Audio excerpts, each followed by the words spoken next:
cannot be bold. I spent it all in my last coronation. Please forgive me, make it all not happen. Oh, I wish I believed in a God I could blame this on.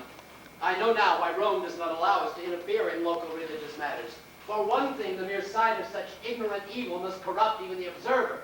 And for another, if we leave the followers of any religion alone, they will murder each other and Rome will be rid of them. Hail Caesar! Rome! Yes, Rome! You are the hand of Rome. I will be safe if you say that Rome forgives me. And I will tear off 100 of their heads for treason against Rome's designated king. Honey drink. Or wine. Very well, Herod, have your magical formula. Your wish has come true. Yes, Herod, of course, Rome forgives you. I forgive you. I give you absolution. Rome is merciful. Rome forgives you. Go. Oh, thank you, Pilate, thank you. You will see. I will be true to my word. Herod never forgets. I will be good now for as long as I live. And I also forgive the mob of your own people waiting below to tear you into shreds.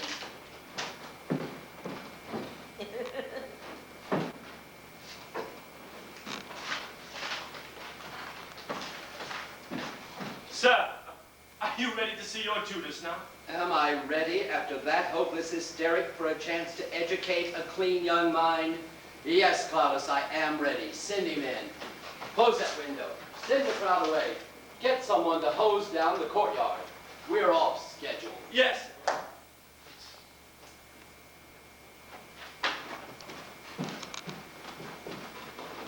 Pilate! Judas, so sorry you were kept waiting. Haven't you heard? The people have murdered Herod. Never mind, Judas, he died good. But they tore him to pieces in your courtyard. Nice to see them get together on something. But Herod was our king.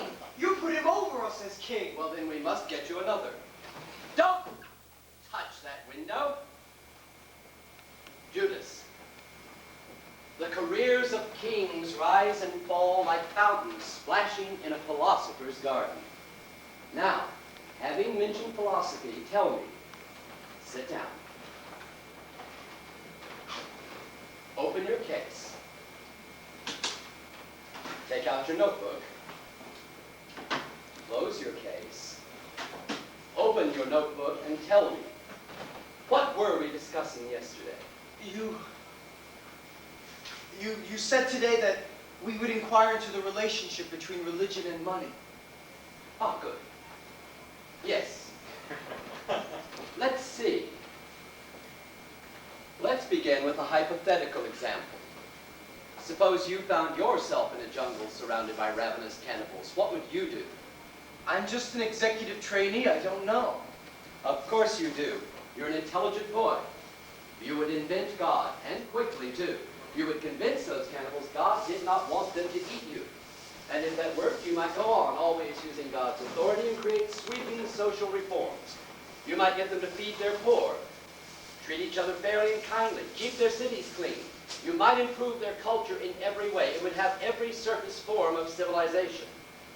But you would still be surrounded by cannibals who believe there is a God. And the first time you failed them, they would eat you. Or if a challenger arose, they would choose between eating him and you. And if they encountered another civilization that used another name for God, they would eat them. A civilization based on a lie can go just so far. Do you see that? Are you listening to me? Oh, yes. Yes, I see it. I've seen it just now. I failed to see its relationship to... Oh, thank you, Klaus. Ah, yes, Judas, you failed to see its relationship to? Nothing. I have nothing to say. You may go, Claudius. Yes.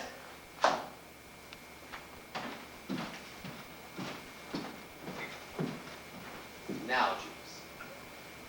I understand what you're saying about the origin of God. Gods. I failed to see what its relationship to money. Oh, come now, think. In the same situation, you might as easily invent money.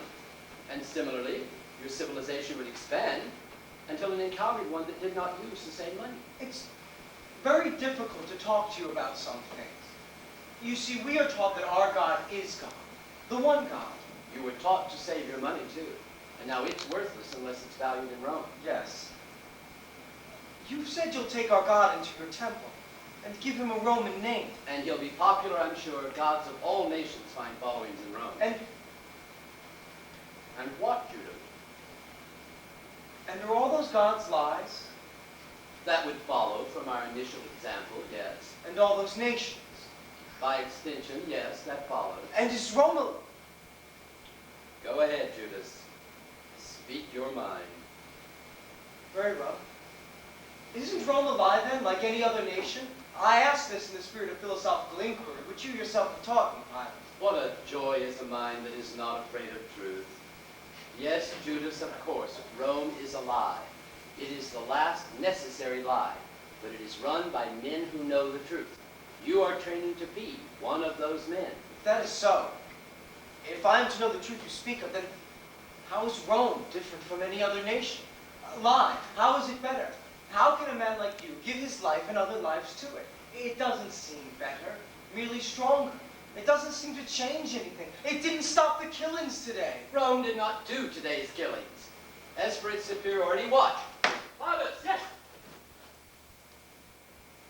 Fathers, issue an edict. From this day, the Jews of Jerusalem may no longer execute death sentences, neither by stoning nor decapitation nor any other manner. Yes. Claudius? Yes. Also from this day, office staff may not eavesdrop on conversations in the governor's office. Yes, will that be all? It had better be. There, I've been meaning to do that anyway. Certainly. I see, but what will you do to anyone who breaks that edict? Do? I don't know. Kill them, probably. You see, all right. John did not kill. Herod did not kill John. Rome did not kill John and Herod. Or Salome or Herodias. Yes, of course, I know that, but oh, Judas, never hesitate. You have my word that if nowhere else in the world, you may always speak freely here. very well. You say so, all right. Rome kills. Rome has killed millions. Rome got to be Rome by killing. You got Judea by war and killing. Judas, when Rome was invited in to save Judea from civil war, the fragments of your tribes were killing one another like idealistic jackals. Rome did not start the killing here. Rome has very nearly ended it. Look, you see this symbol every day. Do you know what it means? It's everywhere. It's the symbol of Roman power. It is the secret of that power. It is called the fasces. The word means bound together. Each of those rods was once the scepter of one Italian tribe. They wore it incessantly until they bound themselves together into one invincible corporate state, our Rome. Your 12 tribes were once bound together by King David.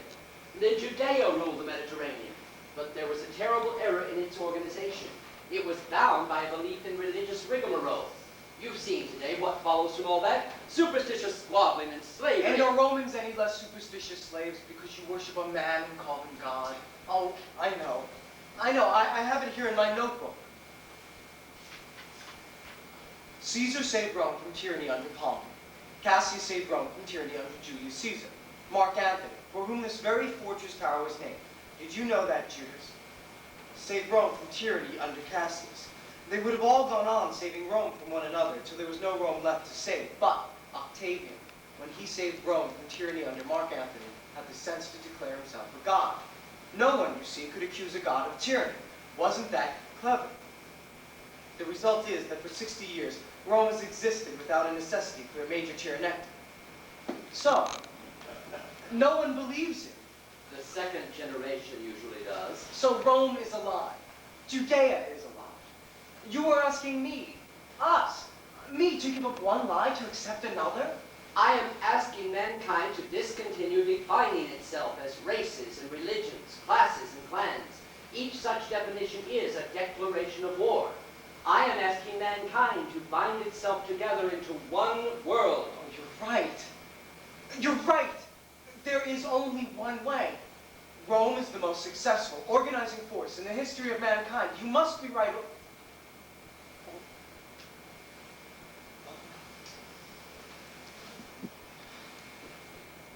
Each man must bind himself to a family. Each family must bind itself to a tribe. Each tribe must bind itself to a nation. All nations will be bound together as Rome. But before that can come about, each man must first unite the warring factions within himself. Judas, are your people giving you trouble because you were chosen to be trained for Rome? My people? Trouble? Oh, no. No? Then you are unique. Well, certainly some of my friends. And not the bright ones. And some old people, but most of my friends envy me. And my parents brag about me. Oh, even our high priest. Do you know our high priest Caiaphas? Oh, I know Caiaphas well. He was here just this morning, begging me to loan him his sacred Passover robes so your people can celebrate their deliverance from bondage. Yes. Well, Caiaphas says I'm doing the right thing. He says our religion has survived by changing with the times. Only At last and only. Only what, Judas? Only I don't see our religion can change and still function. You have told me that. Wait, I have it here in my notebook. That religion gives form to a civilization. If the religion changes, mustn't the civilization collapse? Hasn't it? But collapsible civilizations last the longest, Judas. Yours is proof of that. Caiaphas is right. The fragment of your religion that prevails will be the one that takes on the forms of Rome. Pilate, everything you say is true. It's logical. It's irrefutable. It all makes sense up here. There's something left out of it. Something you can feel in the streets. I don't know what. Something in the blood, in the beating of the heart. Something that wants, that loves, that needs a family, a nation, a religion, a race, a name. The Rome you speak of has no, how can I put it? It has this head, but it has no heart. It has my heart, Judas. It has had it since I was a boy. Give it yours and it will have two hearts. Someday it must have the hearts of all the world. But for all that, men still fight you. Still fight Rome. Belief. Belief is very strong. Men are willing to die for their beliefs. Men do not die for their beliefs, they die from them. Or if they live and will not abandon belief in the face of moral logic, they live crucified on their own contradictions. You will learn. All men will learn. It doesn't matter what people believe as long as they all believe the same thing. When all nations are one, men will see they never needed nations. When all monies are one, men will see they never needed money. When all gods are one, men must see they never needed God. But to bring that about, each man must first bind himself to the strongest. I do when I say, Hail Caesar. And I, when I say, Hail Pilate. My dear boy, no. No, not that. Never that.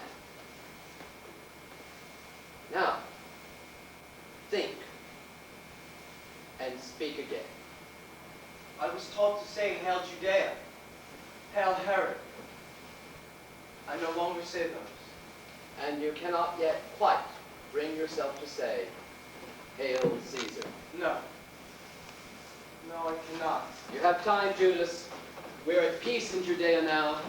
The symbols of good and evil have killed each other.